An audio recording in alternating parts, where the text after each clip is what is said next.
What's going on, guys? Well, another edition to All GSXR TV, GSXR 750 suspension settings. Guys, look, I haven't really done anything with the suspension on this bike other than just to make sure that both sides of the forks are even, that preload is even up front, and out back I haven't done anything. So let's go ahead and talk about the measured rider sag and static sag out back first. Static sag checks in at 6 millimeters. And again, I haven't touched anything, so this is a factory setting. And with me weighing just shy of 200 pounds, you're looking at 30 millimeters of rider sag out back.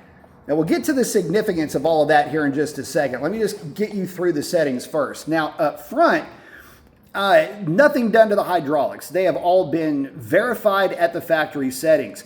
The preload up front has been matched. They were a little bit off when I originally picked up the bike. The factory setting is 4 turns from fully turned counterclockwise, and this is your preload adjuster right down here. That little dude right there. What I did is I guess you could say it's got 4.5 turns.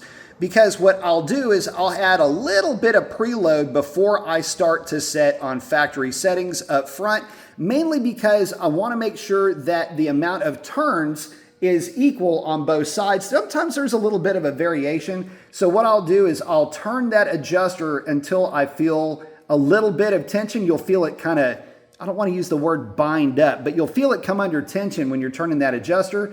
Then I'll start my adjustments. So that setting and that distance can be a little bit off side to side. So if you think of it as having 4.5 turns as opposed to 4, that'll probably kind of get you a little bit closer to what I'm talking about when I'm talking about how I set up the front.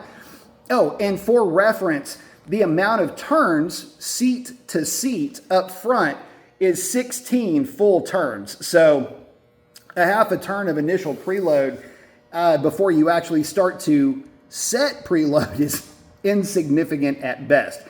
So 36 millimeters of rider sag up front with that type of a preload setup, and then 30 out back.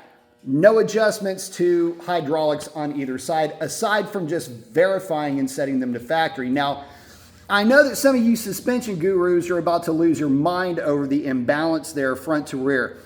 And look, no, it's nowhere near where these two bikes are. Our model is sitting at 33 millimeters rider sag up front, 31 or 32 out back, trying to remember that off the top of my head. And then the 636 is 35 front, 34 rear. And I believe both of those bikes have 6 or 7 millimeters of free sag. So I guess you could say the free sag is identical between the two, but aside from that, nothing. But I got to tell you, I know that, a lot of guys will go, well, you got to have a certain amount of percentage or you need to make them the same or whatever. Look, enough of all that. This bike is amazing to ride, very comfortable, dives into corners, just stable as all get out, high speed, long sweepers. It's a ton of fun, guys. So yeah, it might be a little bit unorthodox from the factory, but I haven't had to change anything. I feel just as comfortable on the GSXR 750 as I do on the 636. I just didn't have to adjust anything to get there. Oh yeah, one other thing I wanted to mention, as you can see, guys, I'm trying to get these brakes bedded in. I've been really hard on this bike on stops, just trying to get not only the brakes bedded in, but to also get an idea as far as what my reserve travel will be on these forks. And there's, at this setting and this setup, there's still about 20 odd millimeters left. So at full braking, and I mean really hammering on the brakes, I still have a couple of fingers coming down on that shaft right there. So what that tells you is that the spring rate on the 750 is significantly stiffer than on the 636. And oddly enough, this bike, the way that it's set up just right now, feels practically identical to the GSXR 1000R. So if you're looking for what does it ride like? It rides like this bike a lot. Not so much that one, but a lot like this one. So talking about any other settings, I'm gonna show you guys real quickly. Clutch lever, you always want to have some play on the clutch lever. I do like to have mine out a little bit. I two finger, I just cannot crab claw clutches. And I always bounce this thing off of my knuckles. So it'll always be out a little bit. But yeah, you always want a good amount of free play, something that you always want to check. If you ever run up on a bike, you go to grab this thing and there's not any free play, there's a chance you've got too much preload on that clutch, you can cook your clutch. So word to the wise, check that, but that's where I have this one set. Throttle, I'll typically give these things just a little bit of free play. You always want to have some just to make sure there's no bind, but it's imperceivable when you're riding the bike. It's very responsive, but again, something that you always want to keep an eye out on. You get on one of these things, you have a whole lot of free play in that throttle. It can make riding it a little bit distracting, upsets your hand placement, so set your throttle up. It's definitely something to look at as far as an adjustment. Yeah, and as far as foot controls go, shifter and brake levers have not been touched at all. They're still at the factory setting, and the rear sets are also still at their factory setting, which is furthest to the left, highest up, which is going to be, I suppose you would say, the most aggressive position, but it is a three-way adjustable rear set. That's how I like to have mine set up, and just so happens that it's stock, so I didn't have to touch it. Nice and comfy.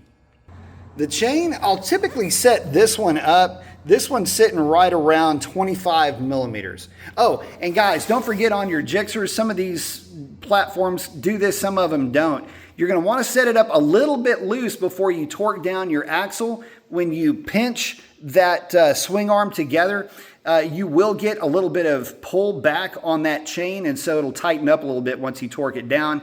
Yeah, I just set it up a little bit on the loose side, and once I clamp it down, get it kind of close to that 35-ish range, it'll usually settle back down to about 25 millimeters. Once you tighten it down, get it torqued down to 100 Newton meters or 72.5 foot-pounds.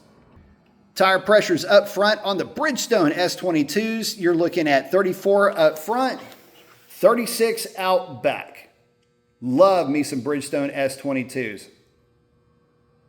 You know, now that I think about it, I wonder if I can get some sponsorship from Bridgestone. Bridgestone, are you watching this? Because, you know, show your boys some love. You got Bridgestones here, you got another set of 22s there, and you got a 22 up front and a 23 out back on that 1000. Check out the affiliate link. Buy you some tires. These things are awesome. Help your boy out.